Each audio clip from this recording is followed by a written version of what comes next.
একটা জাতি উন্নত হয় কিভাবে? ওই যে কিম জং উনকে দেখেন, চিনেন? কিম জং উনকে চিনেন? কোথাকার প্রেসিডেন্ট। তার দেশের মানুষ খাবার খেতে পারে না, আর সে মিসাইল বানায় বসে বসে।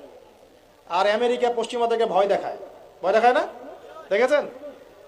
ওর ওই উত্তর কোরিয়া হামলা চালাতে হলে 100 বার চিন্তা করতে হবে পশ্চিমাদেরকে।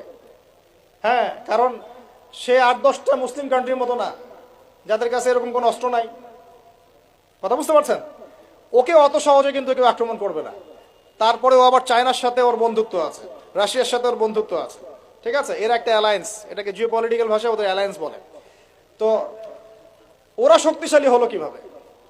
শুধুমাত্র ফাইন্যান্স দিয়ে না, এখানে পলিটিক্যাল ভিত্তি শক্ত, অস্ত্র শস্ত্র তাদের আছে।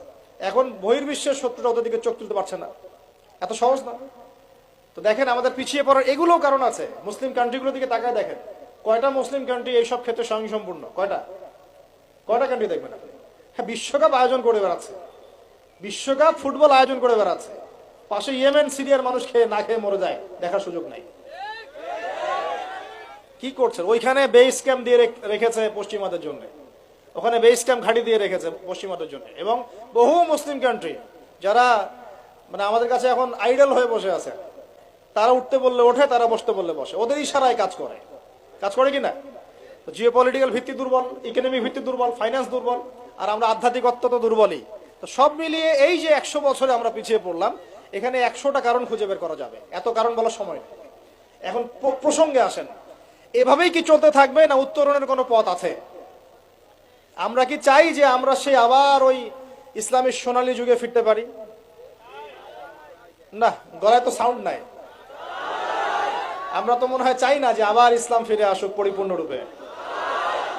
শোনেন, আমরা চাই বা না চাই, আল্লাহ রাব্বুল আলামিন তার নবীর মাধ্যমে জানিয়ে দিয়েছেন সভ্যতা শেষ হবে একজন নবীর হাতে, তার নাম নবী ঈসা ইবনে মারিয়াম। তিনি 40 বছর এই বিশ্ব শাসন করবেন, তার আগে কিয়ামত হবে না।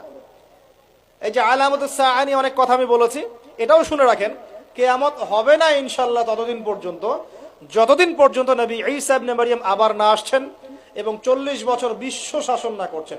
তিনি কোনো দেশ শাসন করবেন না, পুরো বিশ্ব শাসন করবেন। চিন্তা করতে পারছেন? এখন কি মনে হয় যে মুসলিমরা এরকম জায়গায় যাবে আবারও?